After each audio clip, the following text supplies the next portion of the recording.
Thank you very much. The next speaker, we have Dr. Pooja with us. If you see that today every company is coming with an lenticle. So, you have so many companies with an lenticle because the trend is going to from a flat place to either a surface ablation or a lenticle. We have Dr. Pooja Khamar, who has a high experience in this. So, Dr. Pooja, please. Thank you, sir. And I would like to thank the CARE group and the AIOS for giving me this opportunity.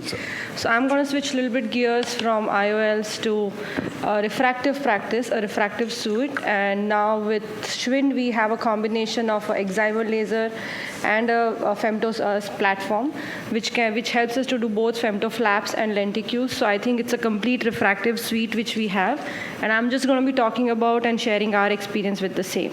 So we do know that the refractive incidence, like the incidence of myopia, hyperopia, and the refractive surgery is increasing by day. And every day, like if you see now that the incidence of femto lasers is around 6.3%, and people now are preferring more and more femto flap-based procedures and lenticular extraction-based procedures. So I think, a lot of people keep doing that we moved from ECCU to SICS to phaco. I think now also we have to move from PRKs to be moved to femto flaps and the lenticular extraction in future. So this is a beautiful slide because, again, no financial interest, but everything based on experience and the love for the machine. This is a very nice slide which shows the journey of the Schwind excimer lasers and now the femtosecond platform. It started with Keratom in 1992, and then you had the Schwind Amaris 1050 Hz in 2013, and now you have the Schwind ATOS, which is a femtosecond platform. So how does it help a refractive surgeon in the practice? First, I'm going to be talking about the Amaris, and then we'll go to the ATOS. So Amaris platform provides us with 3 ablation profiles. Like it gives us an aberration-free, it gives you a corneal wavefront guided treatment, and gives you a Presby max. So if you can see here, like if you have just a patient with myopia with no cylinder, like a spherical error and no cylinder, and if it's a relatively healthy cornea with not much of corneal aberrations, you can go ahead and do an aberration-free treatment. But if you want to do a topo-guided treatment, like there's a very good buzz about the topo-guided treatment for precision vision for post-refractive surgery, then you have the on Amaris, that topo-guided treatment which corrects the higher order aberrations is known as the corneal wavefront. So you do have your CW mode on the Amaris as well. And of course, the presbyopia patients also now are getting more and more accustomed to getting a refractive surgery done, so they also feel like having a spectacle-free correction. So then that's where we have the Presby max.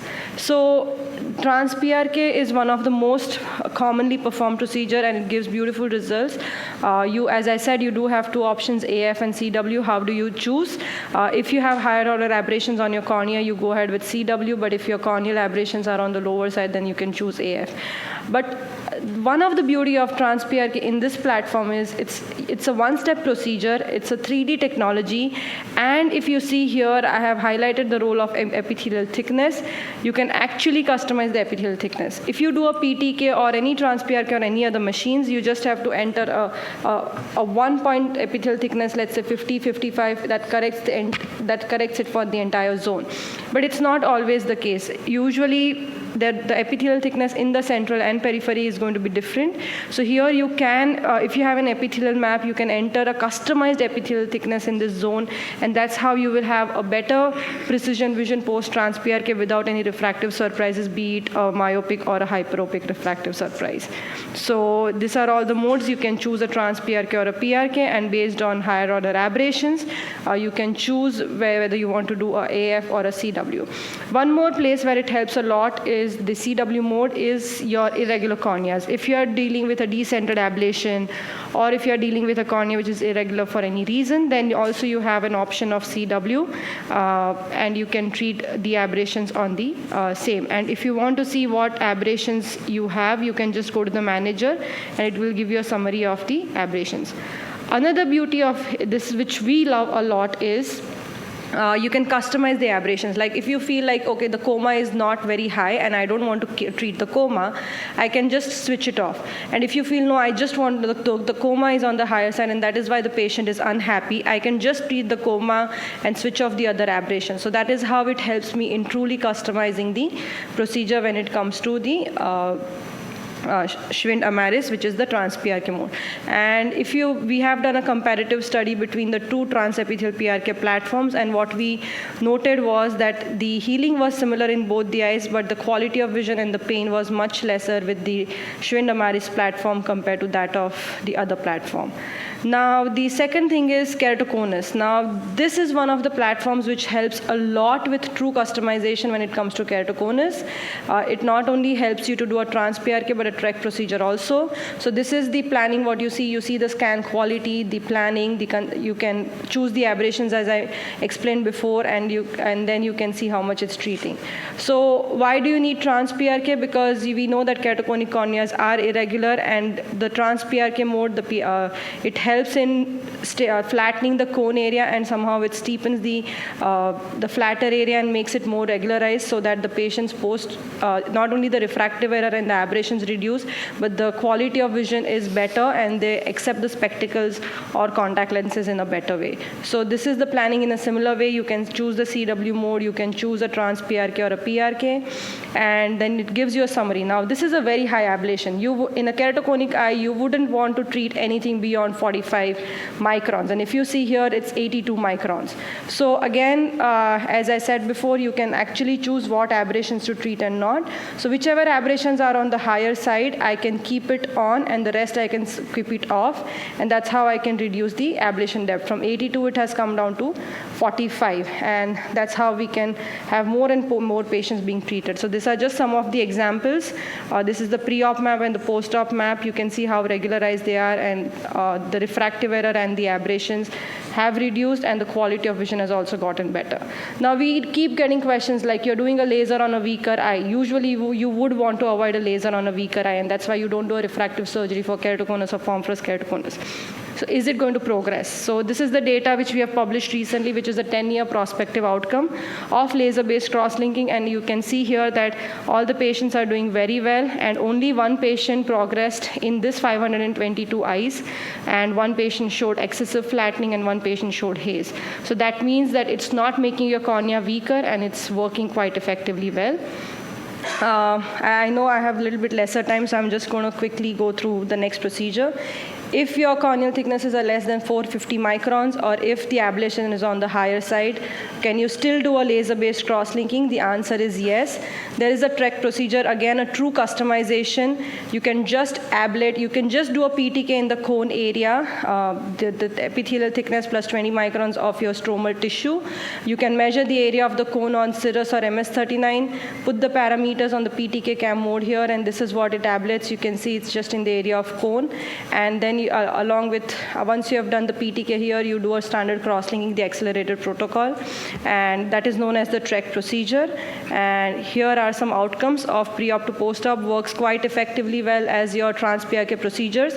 So if you don't have the space, or if your ablation is on the higher side for trans-PRK, which is the TCAT for cross-linking, you can go for a TREC procedure. Again, the quality of vision is much better, and spectacle acceptance and the contact lens acceptance is good. It also gives you an option of Press-B Max. Again, we love it a lot, and the best suited patients for Press-B Max are going to be hyperopic patients. You can do it for myopia also, but the best suited ones are the hyperopia, and the hybrid mode in them works very well. And why the hybrid mode? It's something similar to that of an enhanced monofocal. For the distance dominant eye, it's going to create a small depth of focus so that the near range vision is not lost, and then for the near, of course, it's going to correct and have an add of just minus 0.89. So that's why the Press-B Max is very important. Now, one of the very new tools is the Schwind Atos. Now, Schwind Atos is a femtosecond platform which helps you to create lenticular extraction and the flap creation. It's a low energy pulse. The advantage here is it's a low energy pulse, and it has an accurate laser focus, and it has a decreased stromal gas generation with tissue cuts which being more precise. But why is it better? Why we like that? Because It has an intelligent eye tracking and a cyclotorsion compensation.